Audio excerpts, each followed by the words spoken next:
UP विधानसभा चुनाव 2027 को लेकर तमाम राजनीतिक दल चुनावी मोड़ पर आ चुके हैं। इसी कड़ी में बसपा सुप्रीमो मायावती ने हाल ही में पार्टी पदाधिकारियों के साथ बैठक कर साफ संकेत दिए हैं कि अब पार्टी सिर्फ चुनावी मोड़ पे नहीं बल्कि सामाजिक और वैचारिक स्तर पर भी सक्रिय भूमिका निभाएगी। आपको बता दें कि 14 अप्रैल को बसपा का होने वाला कार्यक्रम केवल एक श्रद्धांजलि सभा नहीं होगा बल्कि इसे शक्ति प्रदर्शन और संगठन विस्तार के रूप में पेश किया जाएगा। बसपा नेताओं का कहना है कि दलित समाज का बड़ा हिस्सा अब भी पार्टी के साथ भावनात्मक रूप से जुड़ा हुआ है, लेकिन पिछले कुछ चुनावों से संगठन की निष्क्रियता के कारण वोट ट्रांसफर में कमी आई है। अब इस कमी को दूर करने के लिए पार्टी बूथ स्तर पर संगठन को मजबूत करने पर भी जोर दे रही है। वहीं बसपा 2027 के चुनाव को लेकर बहुजन आधार की दिशा में भी आगे बढ़ चुकी है। या यूं कहें कि समाजवादी पार्टी के पीडीए यानी पिछड़ों, दलितों और मुस्लिमों को एक साथ जोड़ने की कोशिश को भी बीडीएम यानी बहुजन दलित और मुस्लिम गठजोड़ से ब्रेक करने की रणनीति भी बना ली है। खुले तौर पर बसपा ने सपा के पीडीए के जवाब में बीडीएम का फॉर्मूला तैयार कर लिया है।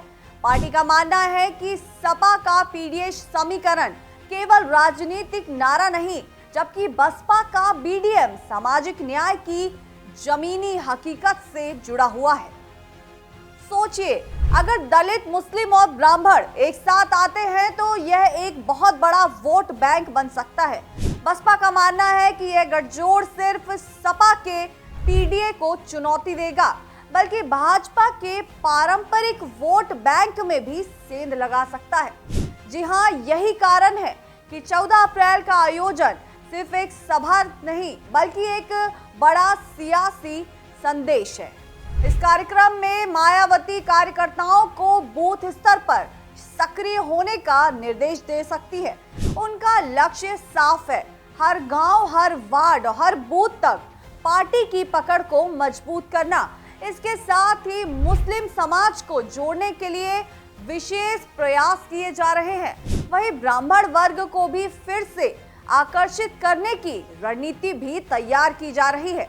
दिलचस्प बात यह है कि बसपा और सर्व समाज की बात अगर कर रहे हैं, यानी सिर्फ अपने कोर वोट बैंक तक सीमित रहने के बजाय सभी वर्गों को साथ लाने की कोशिश। यह बदलाव इस बात का संकेत है कि पार्टी अब ज्यादा व्यापक राजनीतिक जमीन तलाश कर रही है। वहीं दूसरी तरफ सपा का पीडीए मॉडल भी मजबूत बना हुआ है। ऐसे में आने वाले समय में उत्तर प्रदेश की राजनीति में सीधी टक्कर देखने को मिल सकती है। पीडीए बनाम बीडीए, यह मुकाबला सिर्फ नारों का नहीं बल्कि सामाजिक समीकरणों और वोट बैंक की असली लड़ाई होगा। अब सवाल यह है कि क्या मायावती का वही पुराना फॉर्मूला फिर से कमाल दिखा पाएगा या फिर अखिलेश यादव का पीडीए ही आगे रहेगा? इसका जवाब आने वाले समय में मिलेगा, लेकिन तय है कि 14 अप्रैल को यह आयोजन आने वाली सियासत की दिशा तय करने में अहम भूमिका निभा सकता है। यानी लखनऊ की इस रैली पर सिर्फ यूपी ही नहीं पूरे देश की नजर रहने वाली है। ऐसी ही राजनीति से जुड़ी खबरों की अपडेट के लिए बने रहिए हमारे साथ।